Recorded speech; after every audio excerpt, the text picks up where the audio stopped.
Tere, kallid kuulajad ja vaatajad sellel pühal jõuluõhtul. Loen jõuluevangeeliumi Luuka järgi 2. peatükist. Neil päevil sündis, et keiser Augustus andis käsu kirjutada üles kogu riigi rahvas. See esmakordne üleskirjutus toimus ajal, kui Kyrenius oli Süüria maavalitseja ja kõik läksid ennast kirja panema, igaüks oma linna. Nii läks ka Joosep Galilea maalt Naatsaretist üles Juudamaale Taaveti linna, mida hüütakse Betlemmaks, sest ta oli Taaveti soost ja pärusmaalt, et lasta end üles kirjutada koos Maarjaga, oma kihlatuga, kes oli lapse ootel.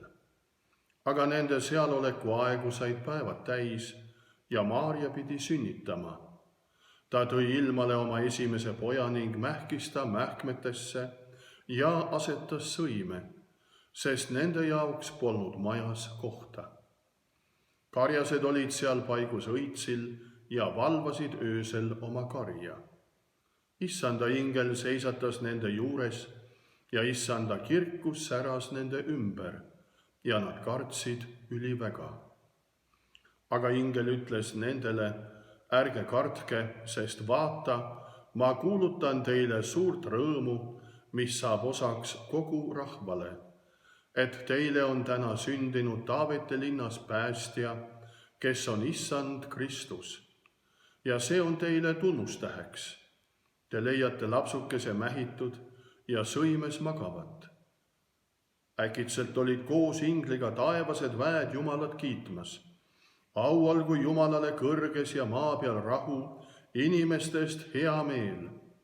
Ja sündis, kui inglid olid nende juurest ära läinud taevasse, et karjased ütlesid üksteisele: läki nüüd Betlemma, et näha saada seda, mis on sündinud, mis issand on teatanud meile. Ja nad läksid rutates ja leidsid Maarja ja Joosepi ja lapsukese, kes magas sõimes. Aga nähes teda, teatasid nad sõnumist, mis neile oli räägitud selle lapsukese kohta. Kõik, kes kuulsid, panid seda imeks, mida karjased olid neile kõnelenud. Ent Maarja jättis kõik need lood meelde, mõtiskledes nende üle oma südames. Karjased pöördusid tagasi, ülistades ja kiites Jumalat kõige eest, mida nad olid kuulnud ja näinud. Kõik oli olnud nii, nagu neile oli räägitud.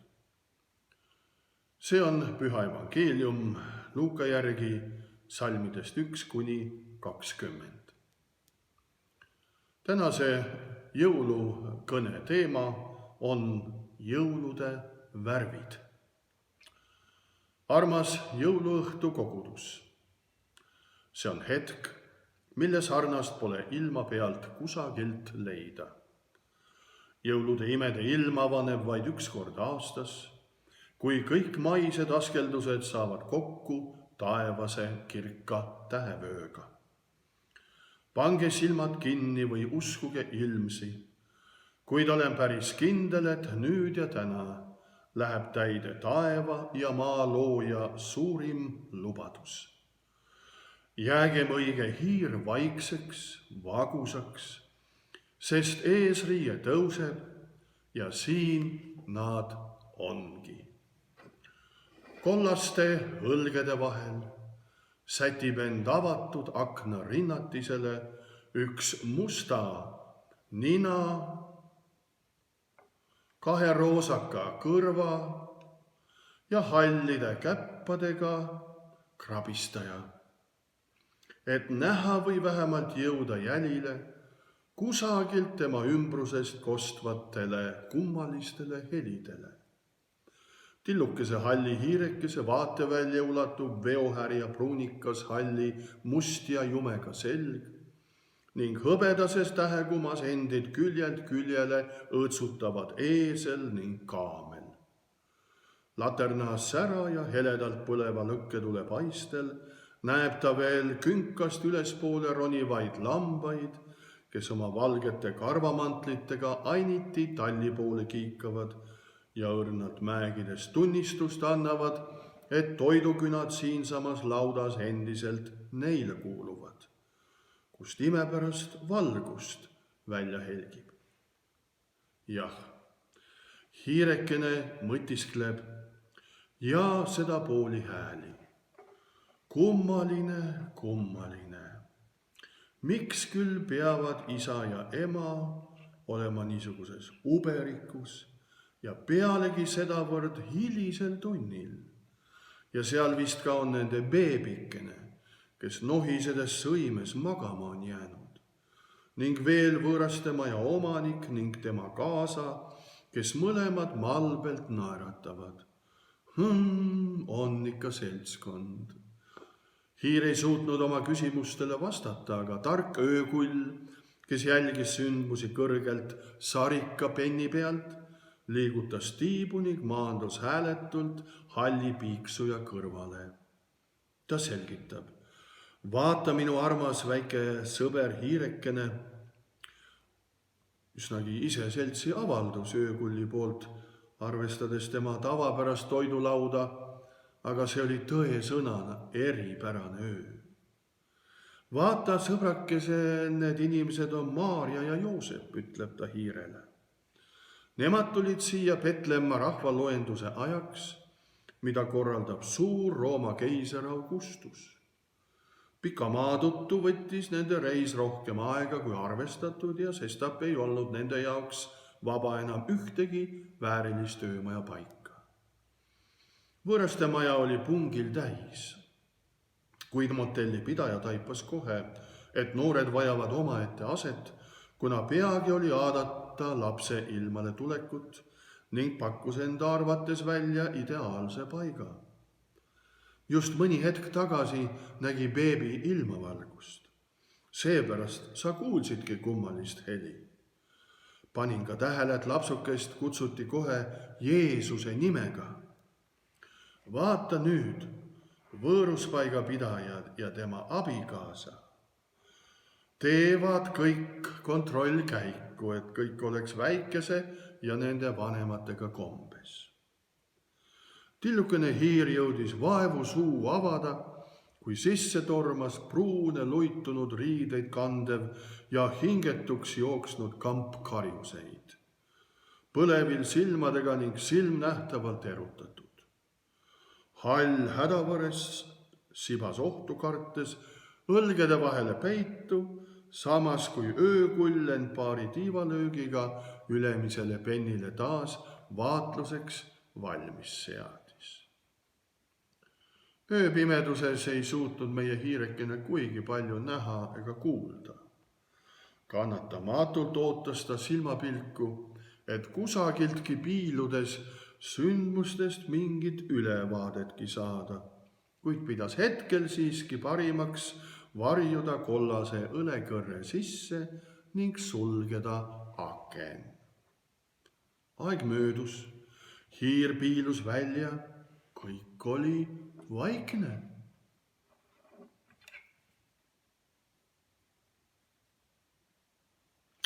Lambakarjuseid polnud näha. Maarja ja Joosep ja beebi Jeesus magasid kõik kolmekesi vaikselt.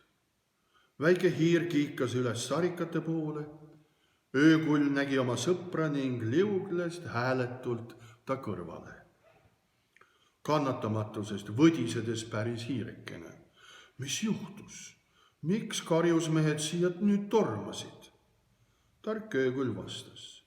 Tead, ma ei uskunud alul ise ka, mida nägin ja kuulsin, sest pärast seda, kui karjused Maarjale ja Joosepile ühtesoodu oma juttu korrutasid, hakkasin ma ise ka seda uskuma. Noh ja siis mida? Punnitas meie väike hiirekene oma silmi. Tegelikult ütles öökull, ma arvan, et alustan parem otsast peale. Niisiis karjased kinnitasid siia saabudes suure rutuga, et nemad valvanud Petlemma mäekinkudel omi lambaid, kui korraga lõhestas öist taevast erkvalge sähvatus. Kõik jäid tardunuks. Taevakummi taustal nähti inglit, aga ingel see ütles, ärge kartke, sest vaata, ma kuulutan teile suurt rõõmu, mis saab osaks kõigele rahvale, sest teile on täna Taaveti linnas sündinud õnnistegija, kes on issand Kristus.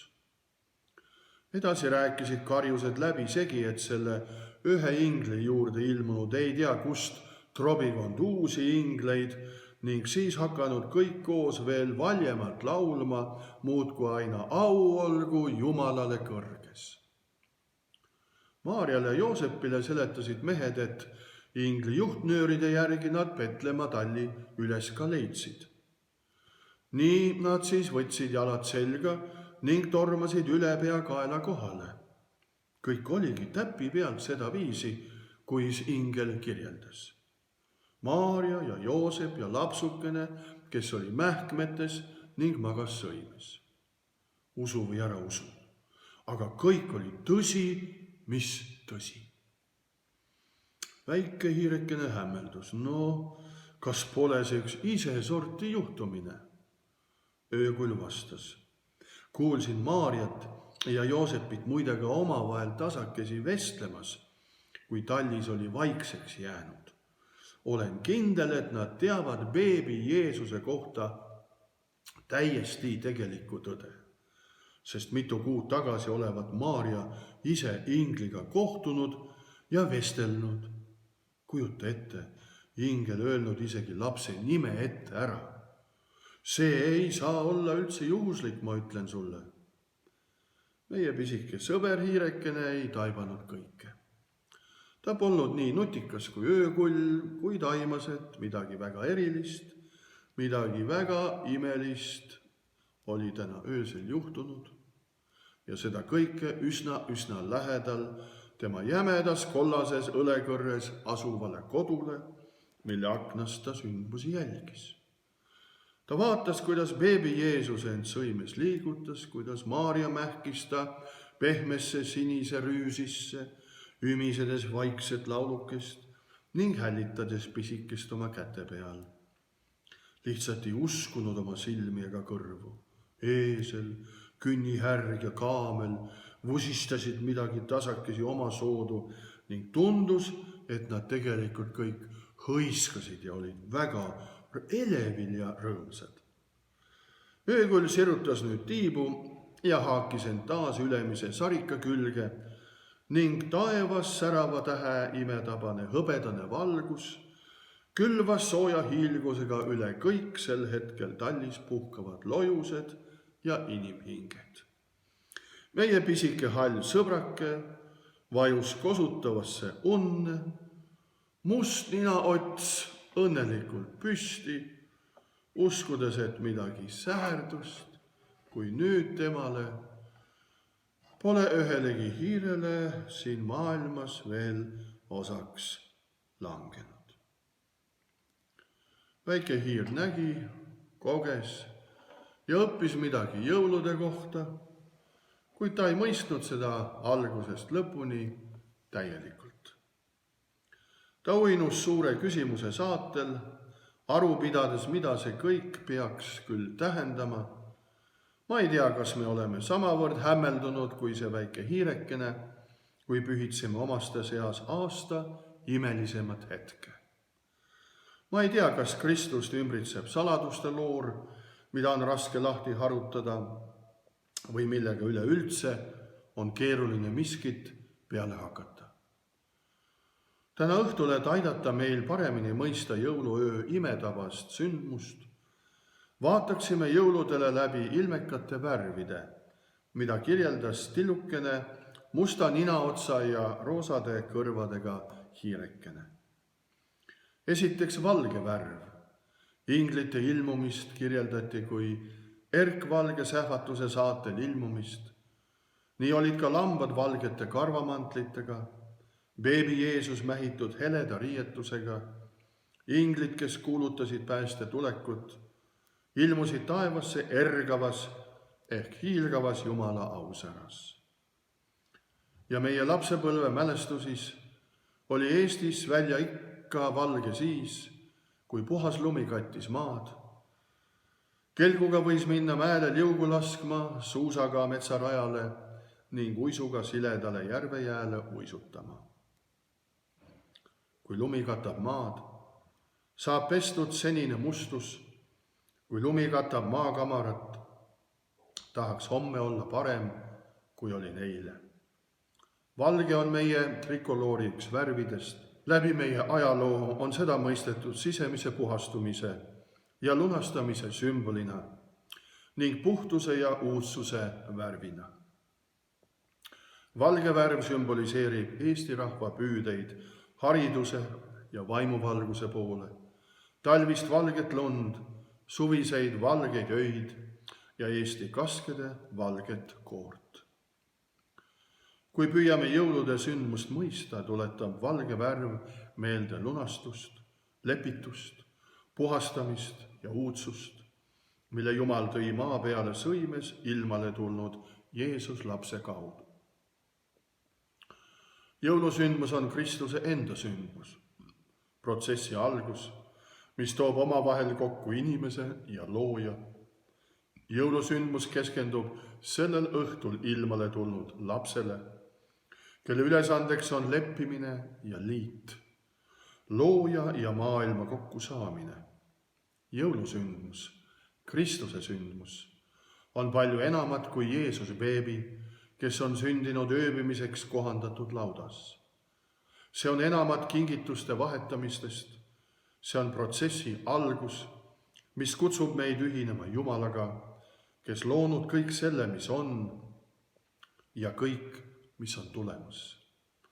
On aeg pühitseda lepitust, on aeg olla rõõmus, sest taas on loodud liit, on rajatud sild Jumala Isa ja tema seni võõraste laste vahel. Seda silda ehitati sel imede ööl vaikses laudas loomasõimes ilmale tulnud Jeesus lapse ihu ja verega. Kuid jõulud on rohkem kui valge värv. See on ka luitunud või mustja tooniga pruunikas värv, lambakarjuste lihtsa jämeda koega kanga värv, koormakandjate veoloomade, eeslite, härgade või kaamelite üksluine värv. Pruuni värvi on söömakoht, kuhu asetati ilmale tulnud Jeesus laps.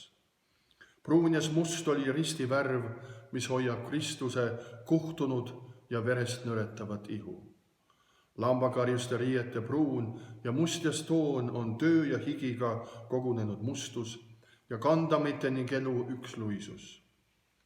See on südame rütmihäired, ränkraske tööhaavad ja elu raskustunne. See on meeldetuletus Jeesus lapsest, kes on nõus meie kõrval käima elu murrangute hetkil ning tuletab jätkuvalt meelde, et elame katkises ja täiusest kaugel langenud maailmas.